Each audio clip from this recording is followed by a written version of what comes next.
শুরুটা হয়েছিল কলকাতায় ডামাডোল দিয়ে, শেষটা হলো মুগ্ধতার সঙ্গে। হায়দ্রাবাদের পর দিল্লি ও মুম্বাই মাতিয়ে গেলেন লিওনেল মেসি, সঙ্গে লুইস সুয়ারেস ও রদ্রিগো ডিপল। ভারতের গোট ট্যুরে সোমবার মেসির গন্তব্য ছিল দিল্লি।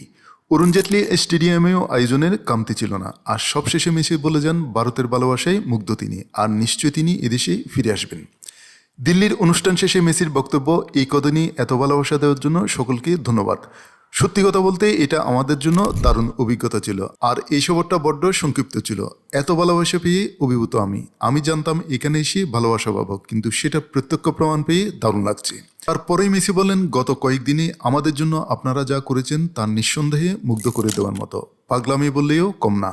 আমরা নিশ্চয়ই আবার কোনো দিন ফিরবো, হয়তো পরের বার এসে এখানে ম্যাচ খেলবো, বা হয়তো অন্য কোনো কারণে আসবো, কিন্তু ফিরে আসবোই। আবারও সবাইকে ধন্যবাদ। শেষ বেলায় স্প্যানিশীয় বলে যান, গ্রাসিয়াস দিল্লি হাস্তা প্রন্ত, যার অর্থ আবার ফিরে আসবো।